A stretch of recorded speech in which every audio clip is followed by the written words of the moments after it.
भारत में कोविड की दूसरी लहर के बाद एक बार फिर कोरोना के एक नए वेरिएंट की चर्चा हो रही है। इस नए वेरिएंट को डेल्टा प्लस कहा जा रहा है। अभी तक देश में कोरोना के इस नए रूप के 48 से ऊपर मामले सामने आए हैं। केंद्र सरकार ने 8 राज्यों को चिट्ठी लिखकर कोरोना के डेल्टा प्लस वेरिएंट के लिए अलर्ट किया है। चिट्ठी में कहा गया है कि इस वेरिएंट को देखते हुए टेस्टिंग, ट्रैकिंग और वैक्सीनेशन की रफ्तार को और बढ़ाने की जरूरत है। जहां जहां भी डेल्टा प्लस के केस मिलते हैं वहां सख्त कंटेनमेंट के इंतजाम किए जाएं, इसमें कोताही ना बरती जाए। ऐसे में बचाव के लिए कोविड प्रोटोकॉल का पालन करने के साथ डेल्टा प्लस वेरिएंट के बारे में जानना बेहद जरूरी है। तो आइए समझते हैं कि आखिर ये डेल्टा वेरिएंट क्या है, यह कितना खतरनाक है, इसके लक्षण और भारत इससे लड़ने के लिए कितना तैयार है। कोरोना वायरस के डबल म्यूटेंट स्ट्रेन B.1.617.2 को ही विश्व स्वास्थ्य संगठन ने डेल्टा नाम दिया है। अब B.1.617.2 में एक और म्यूटेशन K417N हुआ है, जो इससे पहले कोरोना वायरस के बीटा और गामा वेरिएंट में भी मिला था। नए म्यूटेशन के बाद बने वेरिएंट को डेल्टा प्लस वेरिएंट या AY.1 या B.1.617.21 कहा जा रहा है।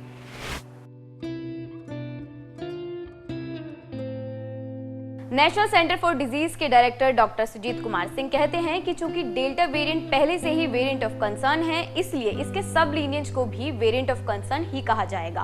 प्लस का ये मतलब नहीं है कि वह ज्यादा तीव्रता के साथ लोगों को संक्रमित करेगा या कोई ज्यादा सीवियर डिजीज करेगा। कि कोई भी एडिशनल म्यूटेशन जो डेल्टा वेरिएंट में है उसको एक प्लस के साइन से डिनोट किया जाता है। इसमें कोई ऐसी ये बात नहीं है कि प्लस का मतलब कोई ज़्यादा तीव्रता से ट्रांसमिशन बढ़ेगा या कोई ज़्यादा सीवियर डिजीज़ करेगा, ऐसा कुछ इसमें ये प्लस नहीं इंगित करता।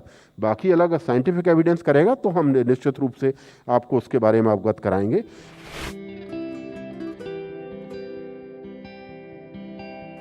स्वास्थ्य मंत्रालय के मुताबिक 25 जून तक भारत में डेल्टा प्लस वेरिएंट के 48 केस नोट किए गए हैं। वहीं दुनिया के 12 देशों में भी इसके केस दर्ज किए जा चुके हैं। ICMR के डायरेक्टर डॉक्टर बलराम भार्गव कहते हैं कि भारत की दोनों वैक्सीन कोविशील्ड और कोवैक्सीन कोरोना वायरस के अल्फा, बीटा, गामा और डेल्टा वेरिएंट के खिलाफ असरदार है। वहीं डेल्टा प्लस वेरिएंट पर यह कितना असर करती है या नहीं, इसके रिजल्ट 7 से 10 दिन में सभी के सामने आएंगे।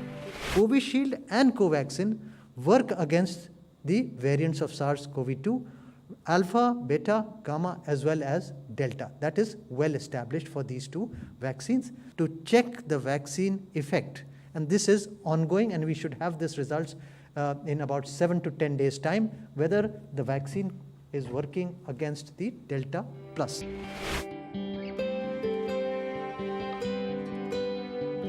डिपार्टमेंट ऑफ बायोटेक्नोलॉजी की सेक्रेटरी डॉक्टर रेणु स्वरूप ने प्रेस कॉन्फ्रेंस में बताया कि इंडियन SARS-CoV-2 जीनोमिक्स कंसोर्टियम 28 प्रयोगशालाओं के अपने नेटवर्क के साथ देश भर में 300 साइटों से वेरिएंट ऑफ कंसर्न के सैंपल इकट्ठे कर रहा है।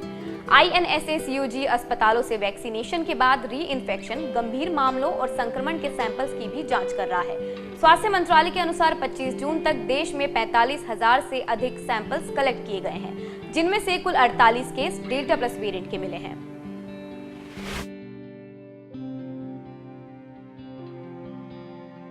डेल्टा प्लस वेरिएंट को देखते हुए स्वास्थ्य मंत्रालय ने कुछ दिशा निर्देश जारी किए हैं। इसमें कहा गया है कि जिन राज्यों या जिलों में डेल्टा प्लस के मरीज मिले हैं, वहां भीड़ को रोकने और लोगों के मिलने जुलने और आवाजाही पर नियंत्रण के लिए तत्काल जरूरी उपाय किए जाएं।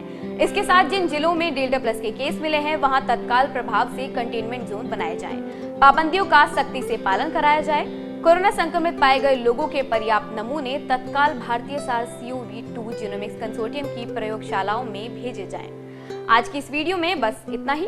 धन्यवाद।